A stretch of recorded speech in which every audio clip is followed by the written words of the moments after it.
میں نے آپ کی بات سمجھ لی۔ آپ حضرت داؤد علیہ السلام کی کہانی کے بارے میں جاننا چاہتے ہیں۔ میں معذرت خواہ ہوں کہ پچھلی گفتگو میں کئی بار غلط فہمی ہوئی۔ اب میں آپ کو قرآن اور احادیث کی روشنی میں حضرت داؤد علیہ السلام کی مکمل کہانی بتاتا ہوں۔ حضرت داؤد علیہ السلام کا ابتدائی دور، جالوت کا مقابلہ۔ حضرت داؤد علیہ السلام کا ذکر اس وقت شروع ہوتا ہے جب بنی اسرائیل ایک ظالم اور طاقتور بادشاہ جالوت گلائیت کے قبضے میں تھے۔ بنی اسرائیل کے بادشاہ طالوت سال نے جالوت سے جنگ کا ارادہ کیا، لیکن جالوت اور اس کی فوج اتنی بڑی اور طاقتور تھی کہ بہت سے لوگ خوفزدہ ہو گئے۔ جن سے پہلے جالوت نے بنی اسرائیل کی فوج کو للکارا اور کہا کہ ہے کوئی جو مجھ سے لڑ سکے؟ کسی کی ہمت نہیں ہو رہی تھی۔ اس وقت ایک نوجوان حضرت داؤد علیہ السلام، جو کہ ایک چرواہے تھے، میدان میں آئے۔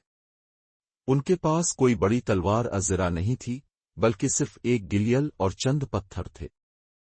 انہوں نے اللہ پر بھروسہ کرتے ہوئے گلیل سے ایک پتھر پھینکا جو سیدھا جالوت کی پیشانی پر لگا اور وہ وہیں گر کر مر گیا۔ اس واقعہ سے بنی اسرائیل کی فتح ہوئی اور یہ اللہ کی طرف سے ایک معجزہ تھا۔ اس کا ذکر قرآن مجید کی سورت البقرہ میں ہے۔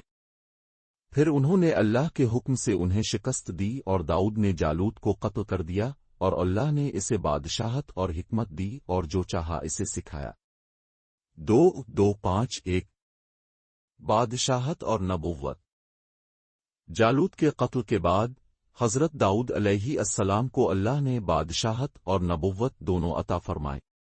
وہ بنی اسرائیل کے ایک عادل اور طاقتور بادشاہ بنے۔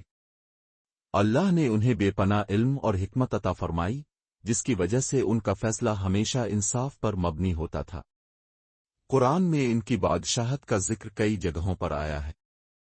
اے داؤد، ہم نے تمہیں زمین میں خلیفہ حکمران بنایا ہے، پس تم لوگوں کے درمیان حق کے ساتھ فیصلہ کرو اور خواہش کی پیروی نہ کرو، ورنہ وہ تمہیں اللہ کے راستے سے بھٹکا دے گی۔ سورت سواد 38-26۔ حضرت داؤد علیہ السلام کا نرم ہونا۔ اللہ نے حضرت داؤد کے لیے لوہے کو نرم کر دیا تھا۔